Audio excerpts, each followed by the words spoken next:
This is a revision video focused on rates of reaction, specifically how temperature affects the rate of a chemical reaction. First of all, you can't really do a rate question without knowing what rate is. So what is rate of reaction in a chemical context? Essentially, it is the change in the concentration of either reactants or products in given time or in unit time. And students underestimate the importance of including the idea of time in their answers regarding rates. So time is an essential factor of understanding how rates happen, and I'll allude to that more when we're explaining how rate actually can be explained. Experimentally, there are many different ways many different experiments you could do, and many different graphs you could produce regarding measuring rate of change. Some experimentation you might see, you might have this one where you're looking at a reagent reacting and changing color and becoming opaque over time, and you're trying to look through the solution, which is initially transparent and becoming opaque, and timing how long it takes for that opaque color to appear. That's one experimentation you might come across. Most common example being sodium thiosulfate and hydrochloric acid.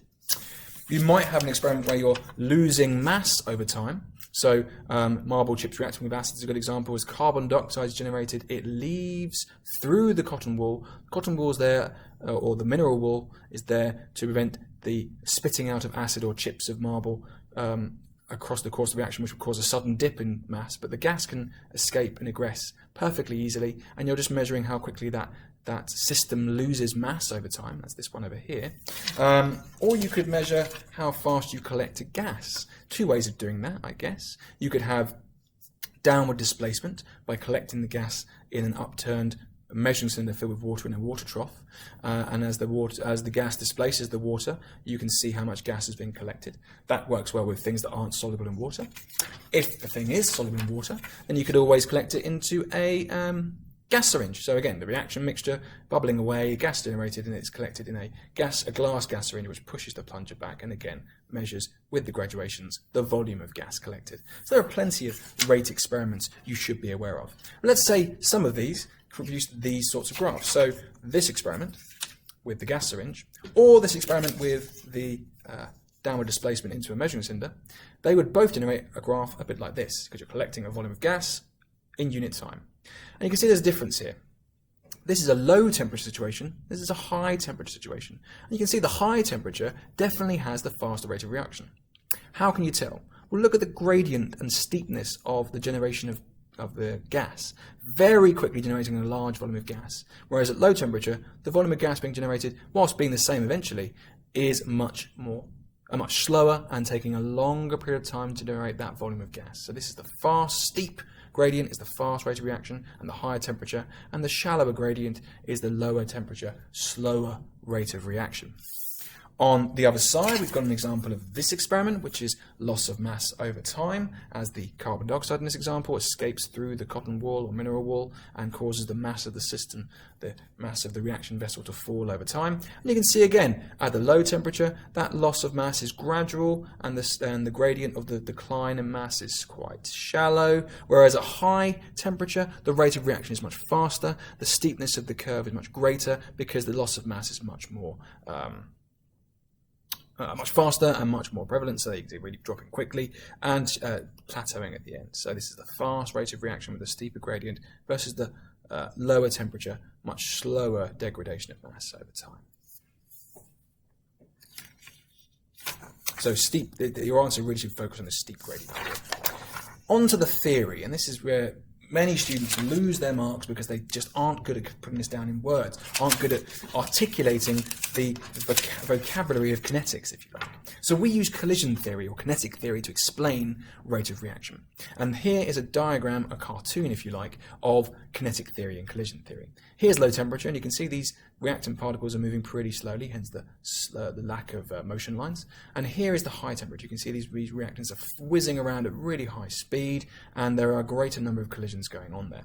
But students focus themselves on that idea of number without bringing in the factor of time. And as I said, time is the essential other factor to mention when dealing with collision theory. And of course, collision theory, you can't answer it without saying the word collision at some point in your answer. If you try to, you will get no marks.